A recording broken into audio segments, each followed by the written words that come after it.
So I made a video a little while back titled "Why Do People Hate Naruto?" and it did get a bit of backlash. To be fair, I probably should have made it clear that I didn't think that this was a popular opinion to have. Obviously, most of the fans of Naruto don't hate Naruto himself, but I did meet some people in real life that say something along the lines of, "Oh, well, I love Itachi, but I can't stand the main character." So, I thought I'd make a video for it.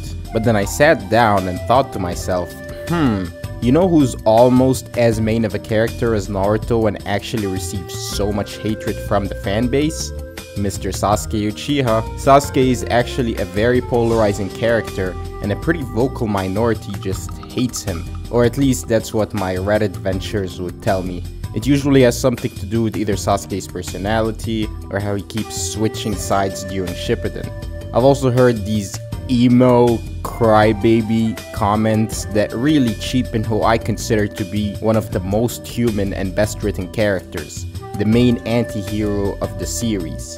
Today I'm gonna be talking about why a minority in the fan base seems to hate Sasuke. Exhibit A.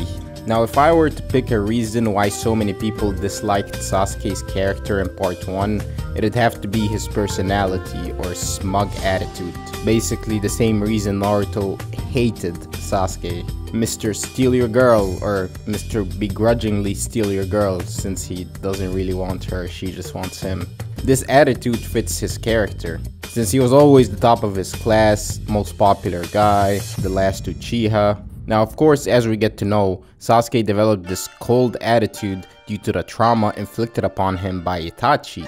Sasuke was initially a nice kid, but after the events of the Uchiha clan massacre, Sasuke's personality took a shift. He built a shell, became cold and desolate. That's when he developed this, "Oh, I hate everything and I don't particularly like anything" attitude. He behaved that way for a reason. I will say that Sasuke was a lot more caring than people give him credit.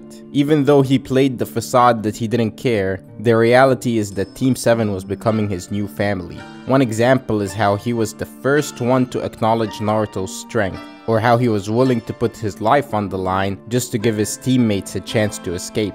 But Sasuke was different from his teammates. He had a destiny to follow, one implanted into his head by Itachi, that he was to avenge his clan and destroy a certain someone. And Sasuke remembers all of that when his brother visits the village, which leads us to Exhibit B, Sasuke's defection from the Leaf and ditching his comrades for Orochimaru. A lot of people don't like how Sasuke betrayed the Leaf, like they're a bunch of saints. I'll get into that later. You see, Sasuke was driven to that point by two factors. The first was his recent confrontation with Itachi, where Itachi brutalized him. And the second was watching Naruto catch up to and surpass him, which made him feel stagnant in his growth, like he didn't get stronger at all since the last time he saw Itachi. All of that combined with the curse mark and the Sound 4 jumping him and then gaslighting to join Orochimaru. And truth be told, he had a lot of good reasons to go to Orochimaru. How was he ever gonna be strong enough to defeat his brother if his trainer was sent to the hospital after facing Itachi?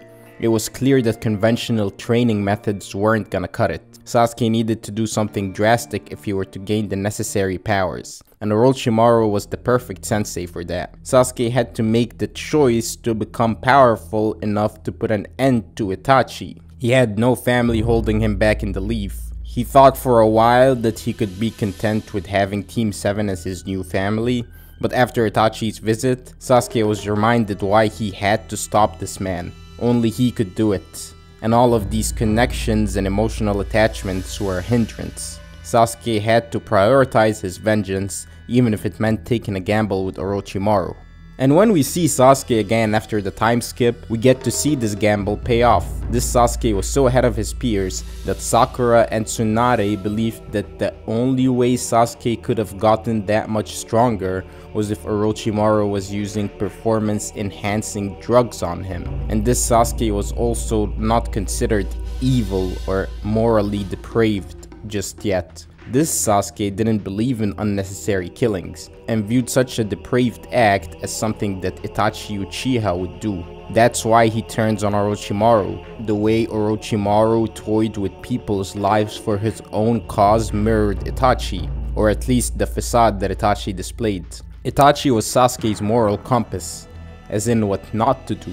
He was a representation of pure evil to Sasuke, because he was taking on all the darkness of the village by himself. Itachi decided he was going to carry the burden of the hatred that the last surviving Uchiha would develop for the genocide.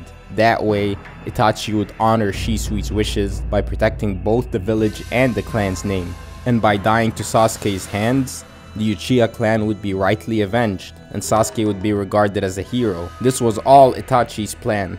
But that was all gonna change if Sasuke were to find out the truth behind his brother's assignments. Enter Exhibit C, Sasuke's sudden change of heart regarding Itachi and his desire to destroy the village despite this going against Itachi's wishes. When Tobi exposes the truth behind Itachi's actions that night, and how it was this massive political scandal hidden from the public by the village's elders, how they got a child from the vilified clan to wipe them out before they have a chance to stage an uprising in the village, which would likely lead to a civil war and could leave the village vulnerable to the surrounding nations, that was when Tobi shattered Sasuke's reality. Everything that he'd been fed so far has been a lie. His brother and his clan were both sacrificed for the Leaf Village. If you remember when Itachi told Sasuke about how reality is dependent on knowledge and awareness, both of which can be manipulated, and hence one's reality could be another's illusion, Sasuke realized what his brother meant, and finally saw through the power-hungry egomaniac facade displayed by Itachi. Once he learns about the clan's attempted coup d'etat, his knowledge and awareness changed, and so did his reality. And realizing that he's been duped, the image he had of his former village was a sham, that his brother and his clan were disposed for the sake of the village. Sasuke couldn't bear anything but hatred towards the village.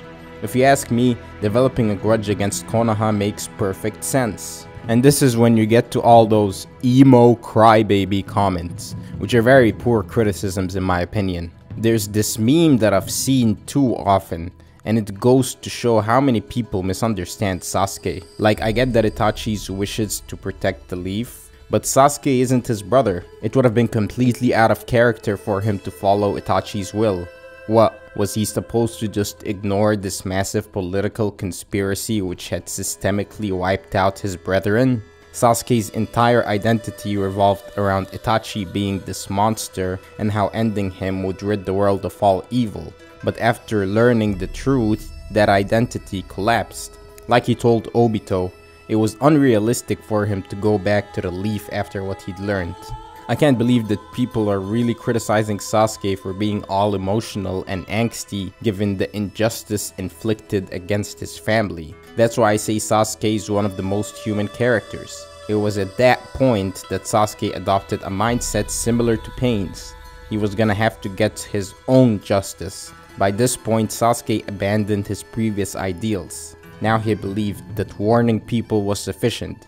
If they were gonna remain in his way, they were gonna experience his wrath. Sasuke stopped giving a fuck at that point.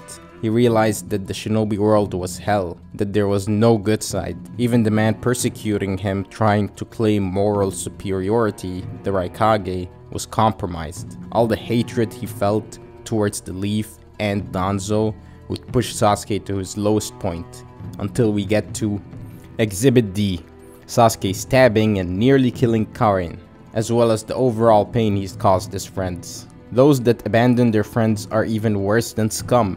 That's a very popular theme. So what does that make Sasuke? When he hits a vital spot through Karin to get Danzo, or tries to kill Sakura, or laughs like a maniac and says that he's itching to kill Kakashi. Well, obviously not the best or most moral guy, but like I said before, this was Sasuke at his lowest. Revenge got a hold of him, and combined with the Mangekyo Sharingan's curse of hatred, Sasuke was turning into a maniac.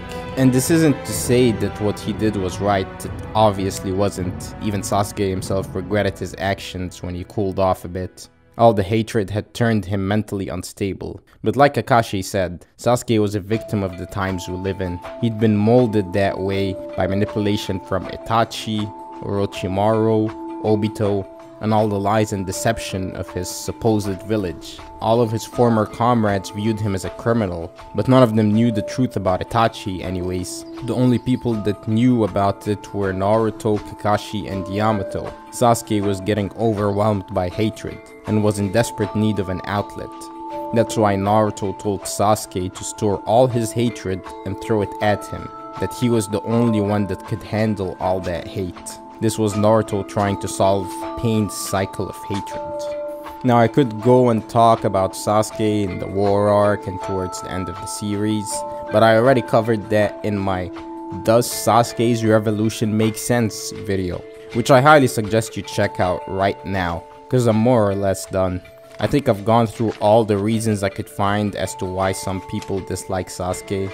Like, if you dislike his smug attitude, then fair enough, I guess.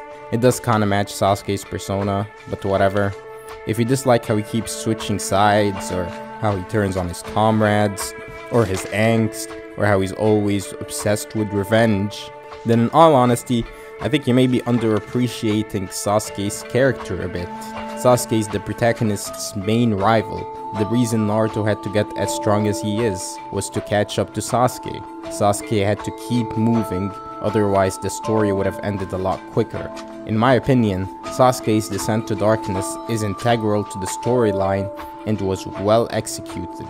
Now, Sasuke stabbing Karin was pretty dark, but this is a show where like half the cast are villains and we sympathize with them too. Anyways, I thought that since I made a "Why do people hate Naruto?" Sasuke was just an obvious choice.